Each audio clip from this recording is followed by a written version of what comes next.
Olá, combatentes! Sejam bem-vindos de volta ao Curiosos da Caserna. Se você é novo por aqui, sua companhia é motivo de satisfação para nós. Meu nome é Carlos Batista e eu convido você a se inscrever em nosso canal. Se você já é um de nossos inscritos, nosso muito obrigado. Olá, combatentes!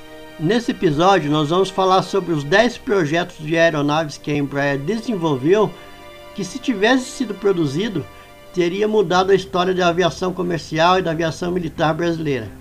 Infelizmente, esses projetos não foram adiante, ou por falta de interesse das Forças Armadas, ou por falta de verba da Embraer para tocar o projeto sozinha.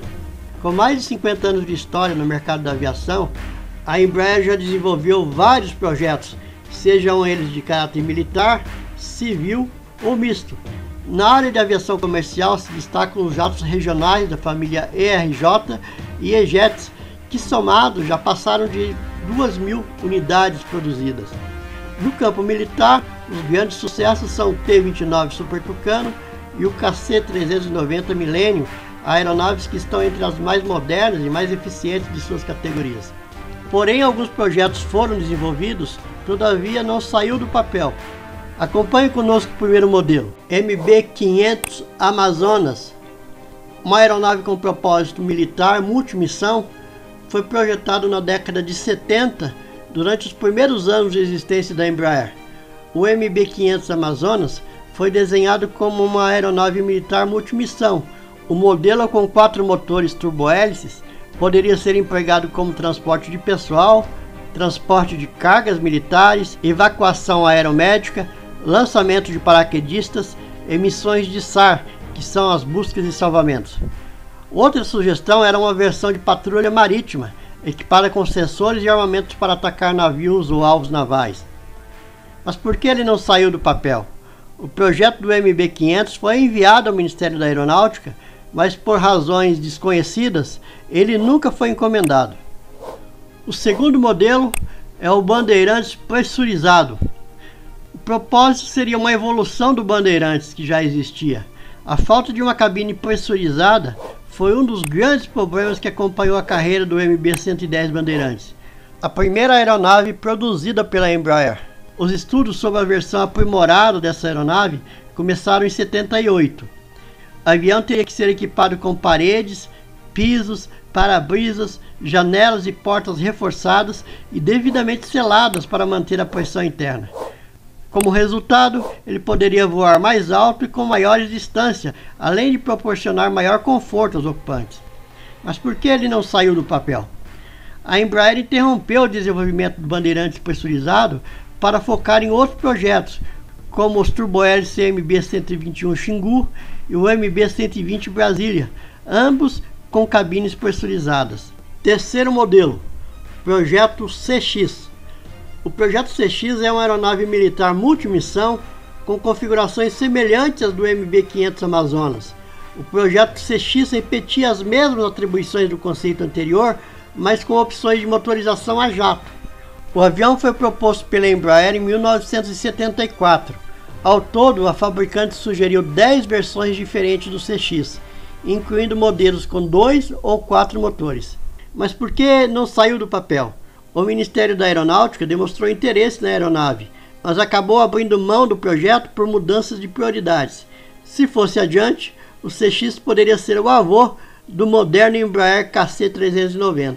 Quarto modelo, MB-330, um jato de ataque leve proposto pela Embraer em 1974.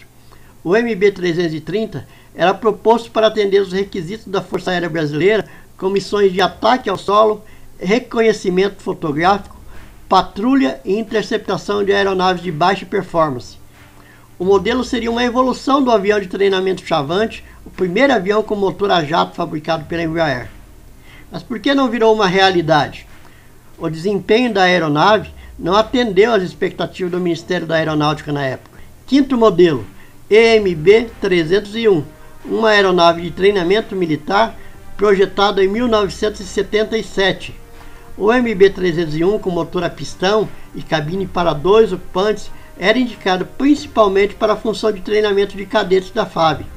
Também serviria como um avião de acrobacia até operações militares, como ataque leve e marcação de alvos. Porém, ela não virou realidade porque o Ministério da Aeronáutica não aprovou o projeto do MB-301. Sexto modelo, EMB-311. Uma aeronave de treinamento, ataque leve e reconhecimento, muito semelhante ao MB-301, mas com motor turbohélice e equipamentos de bordo mais avançados. O MB-311 também foi sugerido pela Embraer em 1977. Outro item importante no projeto era a presença de assentos ejetáveis. Também foi sugerida uma versão com cabine para apenas um tripulante, direcionada para missões de ataque. Mas por que não saiu do papel? Assim como o MB-301, o MB-311 não recebeu a aprovação do Ministério da Aeronáutica. Porém, os ensinamentos colhidos nesse projeto levou a Embraer ao desenvolvimento do MB-312, o nosso famoso Tucano, que voou pela primeira vez em 16 de agosto de 1980. Sétimo modelo, EMB-120 Araguaia. Desenvolvido a partir de 1973, o MB-120 Araguaia foi proposto para ser o sucessor do Bandeirantes. A aeronave com cabine pressurizada e motores turbohélice poderiam transportar 21 passageiros ou uma carga máxima de 2.720 kg. Ele seria o terceiro modelo da chamada família 12X da Embraer, que tomou forma na década de 80 com a dupla Brasília e Xingu. Mas por que não saiu do papel? De todos os projetos que eu citei nesse vídeo, o Araguaia foi o que mais se aproximou de virar uma realidade.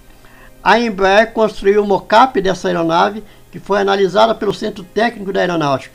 O desempenho, no entanto, ficou abaixo do esperado e o projeto acabou descartado. Mais adiante, a sigla EMB-120 foi reaproveitada para nomear o turbohélice Brasília, introduzido no mercado em 1985 e produzido até 2003. Oitavo modelo, Projeto AX. O seu propósito era um caça-bombardeiro. O Projeto AX teve início em 1976. Foi uma proposta de caça-bombardeiro com desempenho subsônico. Teria velocidade máxima de 1.000 km por hora.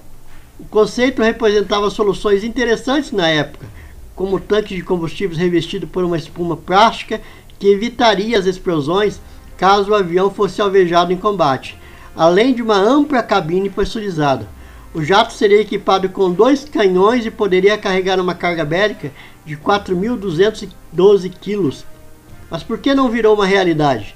Embora fosse um avião interessante para a FAB, o Ministério da Aeronáutica na época não demonstrou interesse em encomendar a aeronave.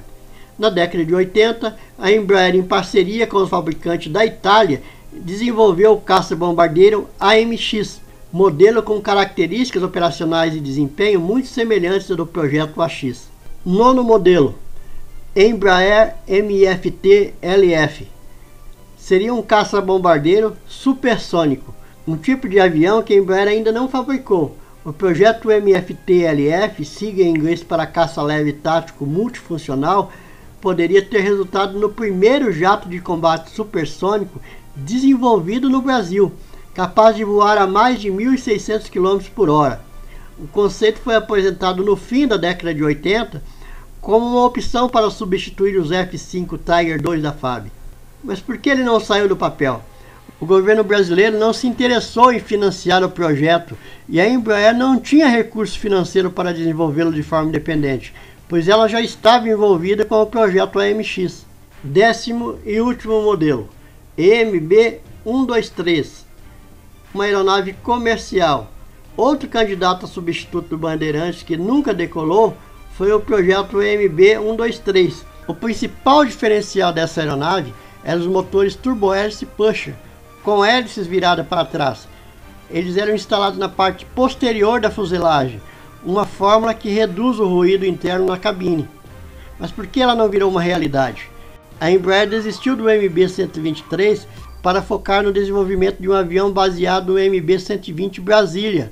O resultado foi o lançamento do ERJ, a primeira família de jatos comerciais projetados pela Embraer e introduzidos no mercado em 1997. Bom, amigos, se vocês chegaram até aqui, meu muito obrigado.